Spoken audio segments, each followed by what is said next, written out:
ആവർത്തന പുസ്തകം 17-ാം അധ്യായം.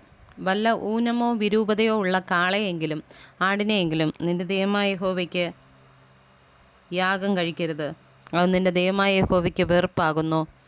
നിന്റെ ദൈവമായ യഹോവ നിനക്ക് തരുന്ന ഏതൊരു പട്ടണത്തിലെങ്കിലും നിന്റെ ദൈവമായ യഹോവയ്ക്ക് അനിഷ്ടമായുള്ളത് ചെയ്ത് അവൻ്റെ നിയമം ലംഘിക്കുകയും ഞാൻ കൽപ്പിച്ചിട്ടില്ലാത്ത അന്യദൈവങ്ങളെയോ സൂര്യചന്ദ്രന്മാരെയോ ആകാശത്തിലെ ശേഷം സൈന്യത്തെയോ ചെന്ന് സേവിച്ച് നമസ്കരിക്കുകയും ചെയ്ത പുരുഷനെയാകട്ടെ സ്ത്രീയെയാകട്ടെ നിങ്ങളുടെ ഇടയിൽ കണ്ടുപിടിക്കുകയും അതിനെക്കുറിച്ച് നിങ്ങൾക്ക് അറിവ് കിട്ടുകയും ചെയ്താൽ നീ നല്ലവണ്ണം ശോധന കഴിച്ച് അങ്ങനെയുള്ള മ്ലേച്ഛത ഇസ്രായേലിൽ നടന്നു എന്നുള്ളത് വാസ്തവവും കാര്യം യാഥാർത്ഥ്യവും എന്ന് കണ്ടാൽ ആ ദുഷ്ടകാര്യം ചെയ്ത പുരുഷനെയോ സ്ത്രീയെയോ പട്ടണവാളിന് പുറത്തു കൊണ്ടുപോയി കല്ലെറിഞ്ഞ് കൊല്ലേണം.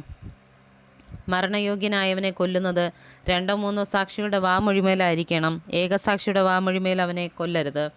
അവനെ കൊല്ലേണ്ടതിന് ആദ്യം സാക്ഷികളുടെയും പിന്നെ സർവ്വജനത്തിൻ്റെയും കൈ അവൻ്റെ മേൽ ചെല്ലേണം. ഇങ്ങനെ നിങ്ങളുടെ ഇടയിൽ നിന്ന് ദോഷം നീക്കിക്കളയണം.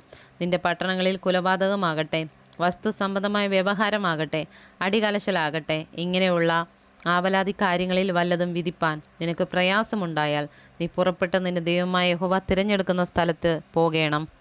ലേവ്യരായ പുരോഹിതന്മാരുടെ അടുക്കലും അന്നുള്ള ന്യായാധിപൻ്റെ അടുക്കലും ചെന്ന് ചോദിക്കണം. അവർ നിനക്ക് വിധി പറഞ്ഞു തരും. യഹോവ തിരഞ്ഞെടുക്കുന്ന സ്ഥലത്തു നിന്ന് അവർ പറഞ്ഞു തരുന്ന വിധി പോലെ നീ ചെയ്യണം. അവർ ഉപദേശിച്ചു തരുന്നത് പോലെ ഒക്കെയും ചെയ്യുവാൻ ജാഗ്രതയായിരിക്കണം. അവർ ഉപദേശിച്ചു തരുന്ന പ്രമാണത്തിനും പറഞ്ഞു തരുന്ന വിധിക്കും അനുസരണയായി നീ ചെയ്യണം. അവർ പറഞ്ഞു തരുന്ന വിധി വിട്ട് നീ ഇടത്തോട്ടോ വലത്തോട്ടോ മാറരുത്. നിന്റെ ദൈവമായ യഹോവയ്ക്ക് അവിടെ ശുശ്രൂഷ ചെയ്ത് നിൽക്കുന്ന പുരോഹിതൻ്റെയോ ന്യായാധിപൻ്റെയോ വാക്ക് കേൾക്കാതെ ആരെങ്കിലും അഹങ്കാരം കാണിച്ചാൽ അവൻ മരിക്കണം. ഇങ്ങനെ ഇസ്രായേലിൽ നിന്ന് ദോഷം നീക്കിക്കളയണം. ഇനി അഹങ്കാരം കാണിക്കാതിരിക്കേണ്ടതിന് ജനമെല്ലാം കേട്ട് ഭയപ്പെടണം.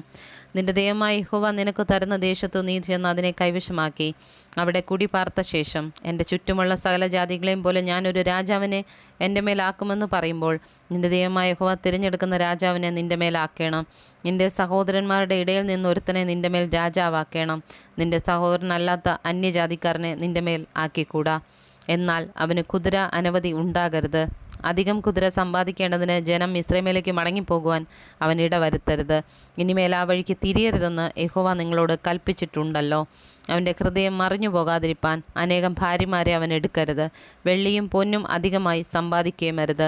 അവൻ തൻ്റെ രാജാസനത്തിലിരിക്കുമ്പോൾ ലേവ്യരായ പുരോഹിതന്മാരുടെ പക്കൽ നിന്ന് ഈ ന്യായപ്രമാണം വാങ്ങി അതിൻ്റെ ഒരു പകർപ്പ് ഒരു പുസ്തകത്തിൽ എഴുതിയെടുക്കണം.